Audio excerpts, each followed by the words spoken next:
Cade hauled the last box up the narrow stairs to apartment 4C, sweat dripping down his brow. The place wasn't much: dingy walls, ancient carpet, a lingering odor of cigarettes and lost dreams, but the rent was cheap, and his meager earnings from guitar gigs barely covered it. Shouldering open the door, Cade stepped inside only to freeze in his tracks. A woman stood in the tiny kitchenette, her back to him. Long silver hair cascaded down her back, contrasting sharply with skin that appeared almost purple. She turned, eyes widening at the sight of him. "Who are you?" Cade demanded, hand tightening on the box. "The landlord said this place would be empty." The woman raised slender hands in a placating gesture. "Please do not be alarmed. I am Zara, your new roommate." Cade frowned, taking in her strange appearance and formal way of speaking. "Roommate? I didn't agree to any roommate. There must be some mistake." Zara tilted her head, studying him with eyes that swirled silver and violet. "No mistake. The arrangement was made with your landlord," he assured discretion. Setting down the box, Cade ran a hand through his shaggy brown hair. Great, just what he needed: a crazy person squatting in his new apartment. "Look, I don't know what scam you're running, but you need to leave. I'm calling the cops." He reached for his phone, but faster than his eyes could track, Zara crossed the room and caught his wrist in an iron grip. Cade yelped in surprise and a little pain. "Please, no authorities," Zara said, her musical voice tinged with urgency. "My presence here must remain undetected. I mean you no harm, Cade Anderson." A chill ran down Cade's spine. He'd never told her his name. Twisting out of her grasp, he took a step back. "How do you know who I am? What the hell is going on?" Zara sighed, her shoulders slumping slightly. "I had hoped to ease you into this revelation more gradually, but circumstances force my hand. Cade, I am not human. I come from a world far from yours, on a mission of vital importance." Cade stared at her, torn between laughing and backing away slowly. "Not human? Lady, I've heard some wild excuses for trespassing, but that takes the cake. You expect me to believe you're some kind of alien." In answer, Zara held out her hand, palm up. A shimmering ball of light coalesced just above her skin, hovering and pulsing gently. Cade's jaw dropped. The orb cast a soft glow across Zara's face, highlighting her ethereal features and making the purple tint of her skin even more apparent. "I am Zaranaxian," she said softly, closing her hand and extinguishing the light. "My people have been observing your world for some time. I am here to study and learn, to determine if our kinds might one day make peaceful contact." Cade's mind reeled. This couldn't be happening. Aliens weren't real, and even if they were, they wouldn't be renting cheap apartments in the city.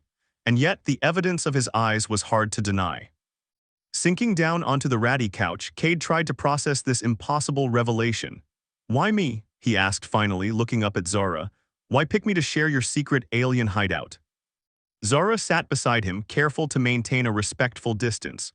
"Your genetic profile is uniquely suited to my needs.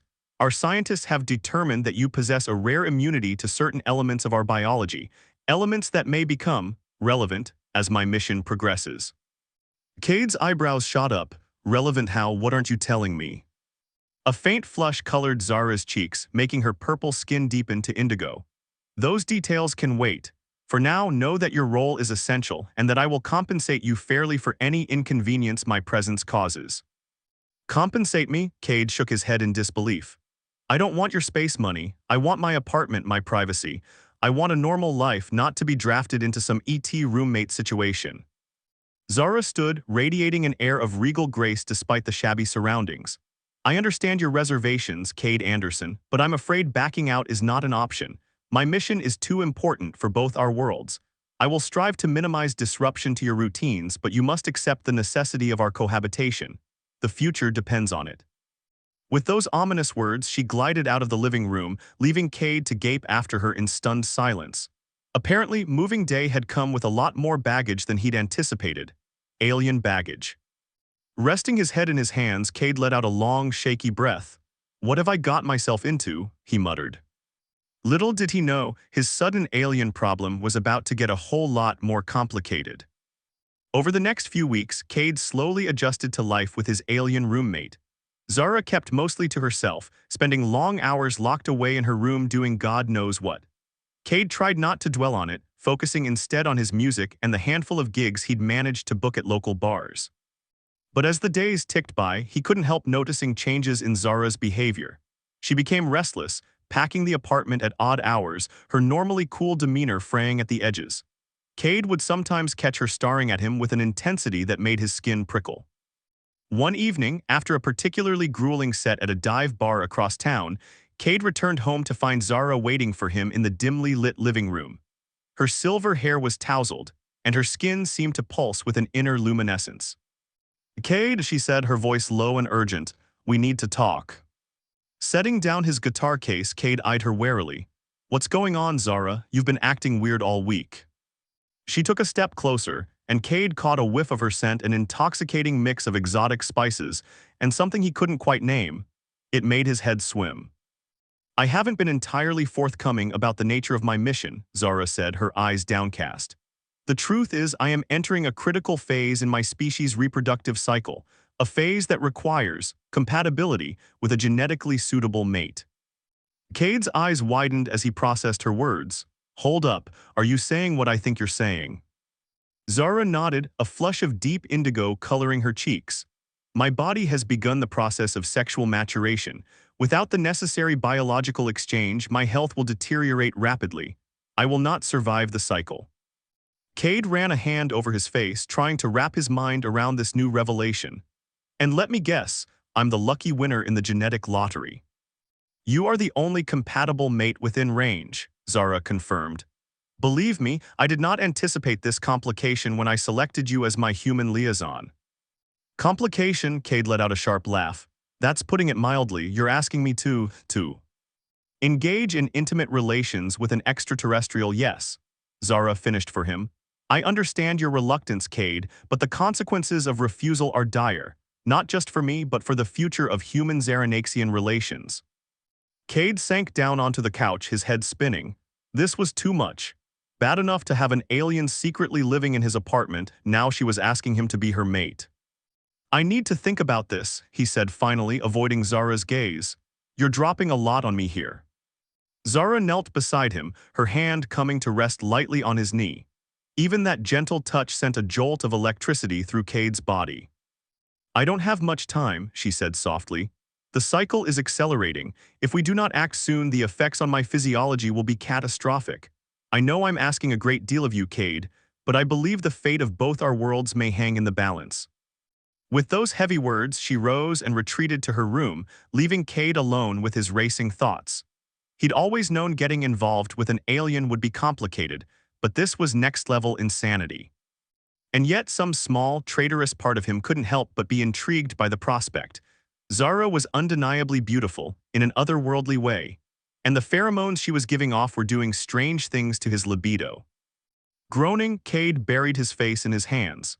He had a feeling that no matter what he decided, his life was about to get a whole lot messier. Cade paced the cramped living room, his mind churning with indecision. Zara's revelation hung over him like a suffocating weight. Mate with an alien or risk interstellar catastrophe, it sounded like the plot of a bad sci-fi movie. A sudden, forceful knock at the door jolted him from his thoughts. Frowning, Cade crossed the room and peered through the peephole. A tall, severe-looking man with piercing violet eyes and a shock of white hair stood outside. His chiseled features and strange clothing screamed, "Not from around here." Before Cade could react, Zara burst from her room, her expression frantic. "No, not now," she muttered, pushing past Cade to throw open the door. The man stepped inside, his gaze sweeping the apartment with clinical precision. "Researcher Zara," he intoned, his voice deep and resonant, "you have violated protocol." Zara drew herself up to her full height, meeting the man's stare with defiance. "Supervisor Crux, I can explain." Crux's eyes narrowed as they fell on Cade. "Involving a native species in your biological imperatives is strictly forbidden. You know the risks of contamination." "Risks?" Cade cut in, his confusion boiling over into anger. "Someone better tell me what the hell is going on here." Zara shot him a pleading look, but Crux spoke over her. "Your species is not ready for knowledge of our existence, human. Zara's indiscretion has put both our missions in jeopardy. I am here to rectify the situation." He reached into the folds of his tunic and withdrew a sleek, silver device. Cade's heart raced as Crux leveled it at him. "This neuralizer will erase all memory of your encounter with Xeranaxian kind," Crux said coldly. "A necessary precaution." "No," Zara cried, stepping between them. "Cade is critical to my research. His genetic compatibility is unprecedented. Erasing his mind would be a scientific travesty. Crux's lip curled in disdain. Your judgment is compromised by your biological urges, researcher. This human is a liability, step aside. Cade's mind raced, adrenaline pumping through his veins. He couldn't just stand there and let this alien goon zap away his memories. His gaze darted around the room, landing on Zara's half-open bedroom door. Wait, he said, holding up his hands in a gesture of surrender. Before you neuralize me or whatever, I need to know what happens to Zara if she doesn't complete this mating thing. Crux's finger tightened on the device's trigger. That is none of your concern, human. Zara will face disciplinary action and rehabilitation upon her return to Zaranax. Cade met Zara's eyes, seeing the fear and desperation swirling in their violet depths. In that moment, he made his decision. Nope, not good enough, he said and dove toward Zara's room. Crux fired, a pulse of blinding light scorching the air where Cade had been a split second before. Cade hit the ground rolling, scrambling through the doorway as Zara charged Crux with a fierce cry. The sounds of struggle filled the apartment as Cade frantically searched Zara's room. There had to be something, some alien gadget or weapon he could use to even the odds. His gaze fell on a small, crystalline device pulsing with an eerie blue light on Zara's desk. A homing beacon, maybe, or a distress signal. It was a long shot, but Cade snatched it up anyway. Crux burst through the doorway, his pristine tunic torn and his hair disheveled. Zara was hot on his heels, a trickle of indigo blood running from the corner of her mouth. You can't stop this, Crux, she panted. Cade and I are linked now. His knowledge could change everything for both our species. Heresy, Crux snarled, leveling the neuralizer at Cade once more. I will not let your deviance jeopardize centuries of Zaranaxian doctrine.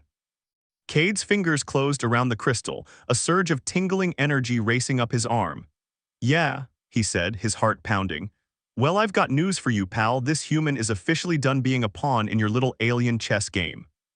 He raised the device high, praying to whatever galactic gods might be listening that he wasn't about to blow them all to smithereens. Cade, no, Zara screamed, but it was too late. Cade brought the crystal down hard, smashing it against the edge of Zara's desk. The room exploded in a supernova of blinding white light. When the spots cleared from Cade's vision, both Crux and Zara were gone. Only a faint scorch mark on the carpet and the acrid stench of ozone remained. Cade sank to his knees, numb with shock. What had he done? Had he just vaporized his alien roommate and her trigger-happy supervisor? A soft groan from the living room snapped him out of his daze. Hard in his throat, Cade stumbled to his feet and rushed out. Zara lay crumpled on the floor, her silver hair fanned out around her head like a halo. She was breathing, but barely. Zara, Cade dropped beside her, cradling her head in his lap. Oh God, I'm so sorry, I didn't mean to, I was just trying to. Her eyelids fluttered open, revealing dazed violet irises. Cade, the beacon, you activated it.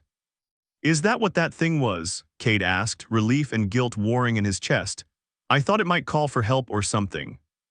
Zara's lips curved in a faint smile. Not help, she whispered. An emergency teleport, programmed to send me to the nearest safe haven in case of mission compromise. Cade's brow furrowed, so where did it send Crux? Zara shook her head weakly. Nowhere, it's keyed to my biosignature alone. She coughed, a trickle of indigo blood staining her lips. Crux will no doubt call in reinforcements now that he knows I've gone rogue. We need to move. Move where? Cade asked, panic rising in his throat. If your people are after us, where can we possibly hide? With a grunt of pain, Zara pushed herself up on her elbows. The desert, she said through gritted teeth. There are mineral deposits there that interfere with Zaranaxian scanning technology. It's our only chance. Cade's mind reeled. This was all happening too fast. But one look at Zara's ashen face, at the steely determination in her eyes, told him he had no choice. He was in this now, for better or worse. Okay, he said, taking a deep breath. The desert it is, but we're going to need a plan. Zara nodded, her hand finding his and squeezing weakly. Together, she whispered. We'll figure this out together. Cade helped her to her feet, his heart hammering in his chest. He had a feeling their problems were just beginning. But as he looked at Zara, at the fierce, alien beauty of her, he knew one thing for certain: he wasn't going to let her face this alone. Not now, not ever. even if it meant becoming a fugitive on the run from an intergalactic manhunt. Such was life with an alien roommate, apparently. Cade took a deep breath, squared his shoulders, and stepped out into the unknown, Zara by his side. It was going to be one hell of a ride. The desert stretched out before them, an endless expanse of sand and scrub brush baking beneath a merciless sun. Cade squinted against the glare, his shirt already sticking to his back with sweat. Beside him, Zara scanned the horizon with narrowed eyes, her high-tech binoculars whirring softly. They'd been on the move for 3 days now, ever since their Nero escaped from Crux and his goons. Still no sign of pursuit, Zara reported, lowering the binoculars. The mineral interference must be working. Cade nodded, taking a swig from his canteen. The water was warm and stale, but it was better than nothing. So what's our next move? We can't just keep wandering the desert forever. Zara's brow furrowed, her silver hair whipping around her face in the hot breeze. I've been trying to contact my allies back on Xeranax, but the signal is spotty out here. We need to find a way to boost the transmission. Cade's eyebrows shot up. Allies, I thought you were on the outs with your people now. A small smile played at the corners of Zara's mouth. Not all Xeranaxians subscribe to the doctrine of non-interference. There are those who believe, as I do, that our species have much to learn from each other, that isolation breeds stagnation and xenophobia. Cade considered this, absently fiddling with the crystal shard he now wore around his neck, a memento of their daring escape and a reminder of the bond they now shared. So these allies of yours, he said slowly, they'd be willing to help us, even though I'm human. Zara's hand found his, her cool fingers interlacing with his sweat-dampened ones. Your role in my research could be the key to changing everything, Cade, to fostering a new era of interstellar cooperation and understanding. My allies will see that. Cade squeezed her hand, a rush of emotion swelling in his chest. In the short time they'd been on the run together, his feelings for Zara had grown from fascination to something much deeper. The thought of losing her, of being separated by the vast gulfs of space, was suddenly unbearable. I'm with you, he said, his voice rough with feeling. Whatever it takes, I'm with you. Zara's eyes shone with a mixture of gratitude and something else, something that set Cade's pulse racing. She leaned in, her lips brushing his in a kiss that was achingly tender. Together, she whispered against his mouth, no matter what comes. They held each other there in the desert heat, two unlikely allies bound by circumstance and the stirrings of a love that defied the boundaries of worlds. Finally, reluctantly, they pulled apart. There was still work to do, still a transmission to send and a rendezvous to arrange. As they set off across the sands once more, Cade marveled at the twists of fate that had brought him here. A washed-up musician, now a fugitive on the run with an alien lover, caught up in a cosmic game of chess with the highest stakes imaginable. It was terrifying, it was exhilarating. It was quite possibly the most important thing he would ever do. And as he looked at Zara, at the fierce determination in her eyes and the gentle curve of her smile, he knew he wouldn't trade it for anything in the universe. Come what may, they would face it together. Two hearts beating as one across the stars and the vast, impossible distances between worlds. Here is part 4 of the story titled Fugitives on the Run. The desert stretched out before them, an endless expanse of sand and scrub brush baking beneath a merciless sun. Cade squinted against the glare, his shirt already sticking to his back with sweat. Beside him, Zara scanned the horizon with narrowed eyes, her high-tech binoculars whirring softly. They'd been on the move for 3 days now, ever since their Nero escaped from Crux and his goons. Still no sign of pursuit, Zara reported, lowering the binoculars. The mineral interference must be working. Cade nodded, taking a swig from his canteen. The water was warm and stale, but it was better than nothing. So what's our next move? We can't just keep wandering the desert forever. Zara's brow furrowed, her silver hair whipping around her face in the hot breeze. I've been trying to contact my allies back on Xeranax, but the signal is spotty out here. We need to find a way to boost the transmission. Cade's eyebrows shot up. Allies, I thought you were on the outs with your people now. A small smile played at the corners of Zara's mouth. Not all Xeranaxians subscribe to the doctrine of non-interference. There are those who believe, as I do, that our species have much to learn from each other, that isolation breeds stagnation and xenophobia. Cade considered this, absently fiddling with the crystal shard he now wore around his neck, a memento of their daring escape and a reminder of the bond they now shared. "So these allies of yours," he said slowly, "they'd be willing to help us, even though I'm human." Zara's hand found his, her cool fingers interlacing with his sweat-dampened ones. "Your role in my research could be the key to changing everything, Cade, to fostering a new era of interstellar cooperation and understanding. My allies will see that." Cade squeezed her hand, a rush of emotion swelling in his chest.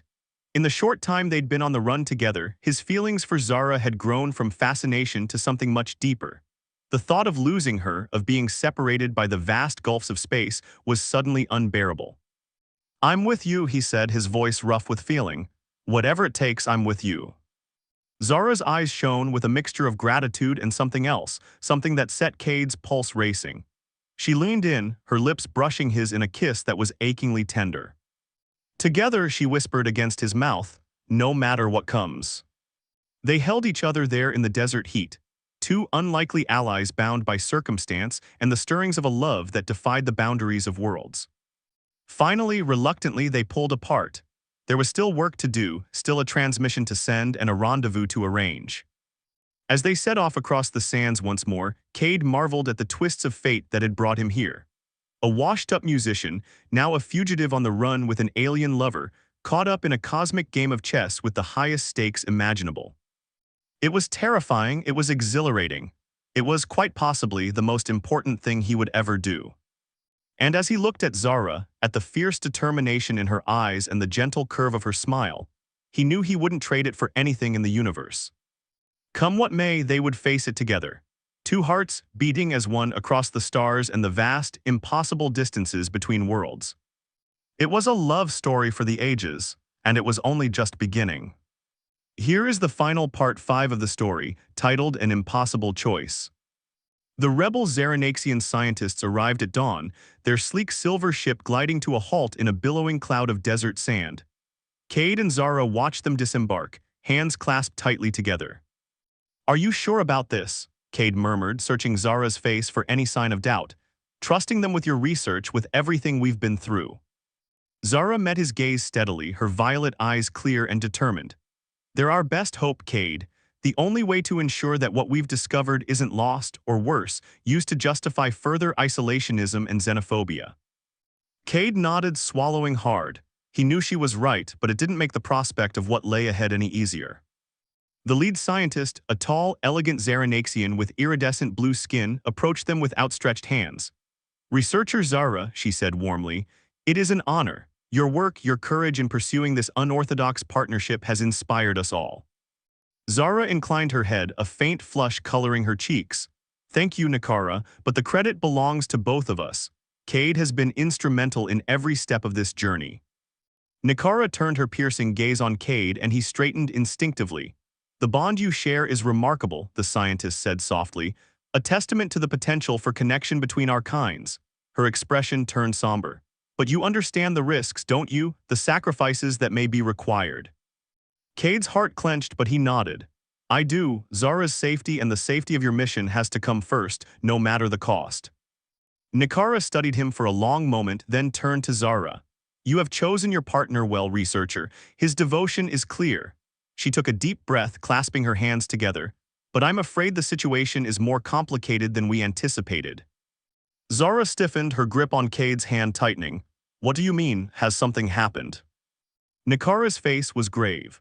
"Our sources within the Xeranaxian High Council have informed us that Supervisor Crux has painted your actions as a direct threat to galactic security. He is lobbying for your immediate apprehension and for the termination of all human Xeranaxian research initiatives." Cade's blood ran cold.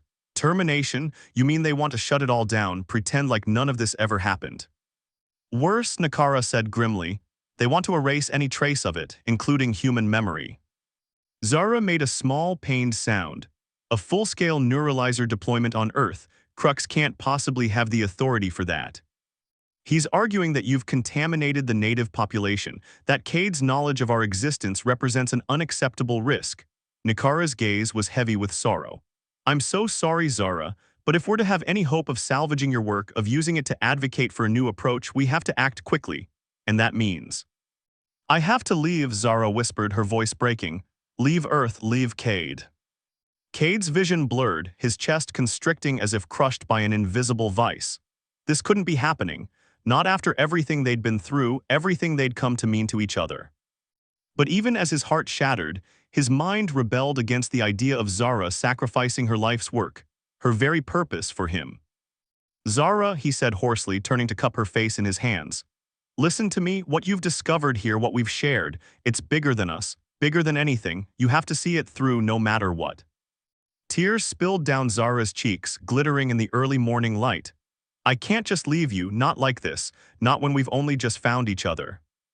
Cade rested his forehead against hers, breathing in the scent of her, the electric thrill of her nearness. You have to, he whispered, for both our worlds, for the future we dreamed of building together. He drew back, summoning every ounce of strength and love he possessed. I'll be okay, knowing that you're out there fighting for what we believe in, that's enough, that's everything. Zara searched his face, her expression a battleground of love and anguish. Finally she nodded, a single sob escaping her lips. Nakara stepped forward, her own eyes glistening with sympathetic tears. We must move quickly, she said gently, every moment counts. Cade and Zara clung to each other, their tears mingling as they shared one final devastating kiss. A kiss to last a lifetime, to span the cosmos and echo through the ages. I love you, Zara breathed against his lips, in this life and whatever lies beyond. I love you, Cade echoed, his heart shattering and reforming with each word. Always, forever. And then she was gone, striding towards the waiting ship with her head held high, the desert wind whipping her silver hair into a banner of defiance. Cade watched her go, watched the ship lift off and disappear into the vast blue expanse of sky. He stood there for a long time, until the sun was high overhead and the heat beat down upon him like the hammer of an indifferent god. Finally, he turned and began the long walk back to the city, back to the life he had known before Zara had crashed into it like a shooting star. But he knew, deep in his bones, that nothing would ever be the same. He had touched the infinite, had loved and been loved in return by a being from beyond the stars themselves. And though the ache of her absence was a constant companion, a hole in his heart that could never be filled, he knew that their love, their story, would endure. Across the light years and the vast, uncharted reaches of space, they would find each other again. In this life or the next, in this universe or another. For theirs was a love that transcended time and space itself. A love that burned brighter than the stars and would never ever die. The end.